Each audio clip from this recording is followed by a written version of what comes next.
This week, Halo Infinite runs into some unfortunate issues. Epic decides to allow certain games in their stores. Ubisoft has some unfortunate delays, and more, as we, together, as a people, take it out!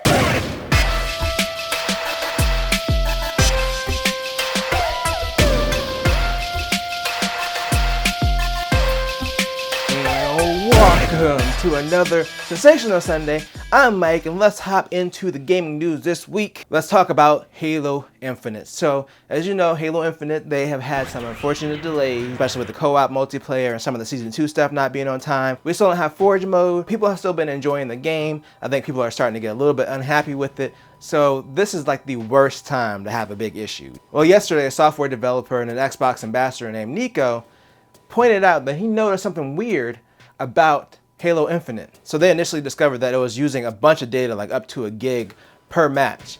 And they seemed to find that it was not happening during the match because the match was around 11 megabytes, but mostly in the menu.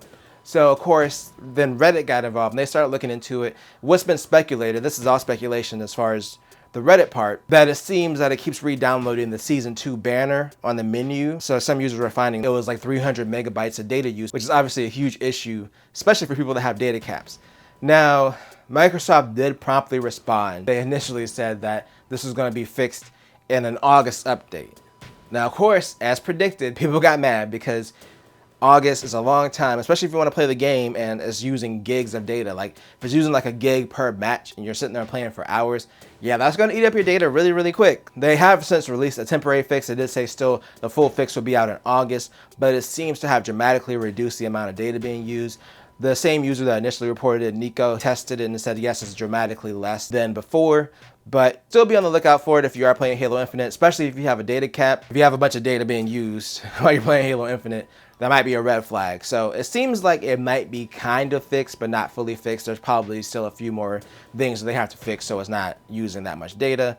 But it looked like from the screenshot that he played a game and it used about 34 megabytes, which is a lot less than the gig it was using before. So, of course, it's still not where it should be at. From what I was reading, typically the match should be like around 11, and then the menu should be like around 3 megabytes of data usage. So it's still more than double what it should be, but obviously a lot better until the big update comes out to fully fix it. And with that out of the way, it's time for the Crypto Corner featuring Epic. I don't think I've ever talked about anything crypto related on the channel because I'm not really into that. But basically, for the sake of the story, if you haven't heard of an NFT, it's a non-fungible token. It's basically a digital item that's backed by the blockchain. So it'll have a unique identifier. Let's say if you want to buy like a piece of art from an artist, then if it was an NFT, it would have a unique ID. So if someone copied that picture, you would have a unique ID attached to the picture that you have saying that this is the original piece of artwork from that artist. Or something along those lines. You can pretty much do it with any digital item. The whole space is new. There's been a lot of scams involved in it.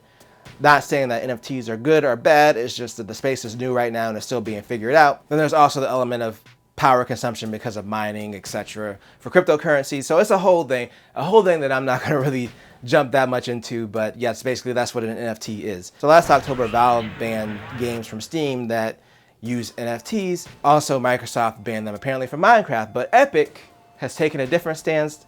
They said that they are going to allow games that have NFTs on Epic Game Store because they feel like it's up to the consumer to decide. They said that their games aren't going to have NFTs in it, like the games that they make, but they're not going to block those games because, again, they feel like it should be a more open marketplace and let the consumer decide what they want to do. And I do kind of agree with Epic. It is up to the consumer to decide. Hopefully they put something in place, kind of like they do with loot boxes or what they did before the whole loot box thing died down, that says, hey, this game has loot boxes or this game has NFTs, just so people are aware before they download or buy the game that this does have NFTs, and that way they can do their own research. But I can understand why they would have that stance. Let people decide what they want to play. And also, of course, it's a business move for them. They're going to get those games that Steam doesn't want because it adds more games to their store versus Steam. So there's reasons for them doing it other than, we believe in an open market. Obviously, it's a competitive move, but I don't think it's bad. Just hopefully they have the right things in place so people are aware what games have NFTs. Now let's hop over to Ubisoft for a little bit. They have announced that the upcoming Avatar game is delayed until 2024. And I'm going to be honest, I didn't even know they were doing an Avatar game. When I first saw Avatar, I got excited, and then I realized it wasn't Last Airbender, and I was like, oh, that Avatar. The one that was basically Pocahontas, but with blue people. Look, someone had to say it, okay? Someone had to say it. There, I said it. Of course, they probably wanted the game to come out sooner, especially with that second movie coming out. But it looks like it's going to be delayed. And they decided it's because of the ongoing development issues. When the pandemic first hit, a lot of those games that came out were already in development, obviously, before everything shifted to work from home for a lot of companies.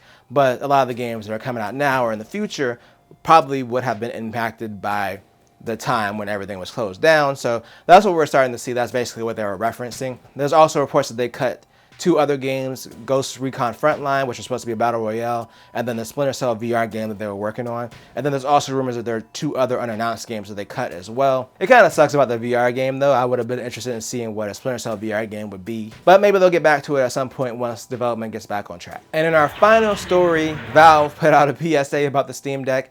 So if you're not aware, or if you're not affected, there is a heat wave going on. It's been hot. I'm not gonna lie, it's been hot. But basically Valve tweeted out, the Steam Deck is meant to be played in temperatures between 0 and 35 degrees Celsius. So if you play it in hotter temperatures, you may see throttle performance, which makes sense. You know, it's a PC. It's going to throttle the performance if it overheats. So basically what they're saying is if you're in a situation where it's really hot, like if you're outside or something like that, you might not want to play your Steam Deck. Nintendo has said something similar. They said that the Switch is meant to be operated between 5 degrees Celsius and 35 degrees Celsius. So they basically put out the same thing like, hey, we know it's hot. There's a heat wave going on. Maybe don't bring your Switch with you or don't bring your Steam Deck with you. So basically if you have a Switch or a Steam Deck and you're affected by this heat wave, definitely don't play it outside. If it's hot in your house, I'm sorry, that's horrible. Hopefully that gets resolved for you soon, but you might want to lay off playing it in that situation as well. And in this situation, I'm bringing the video to a conclusion, but let me know what you think in the comments. Do you think Microsoft handled the Halo Infinite data cap issue well? Do you think Epic made the right decision around NFTs?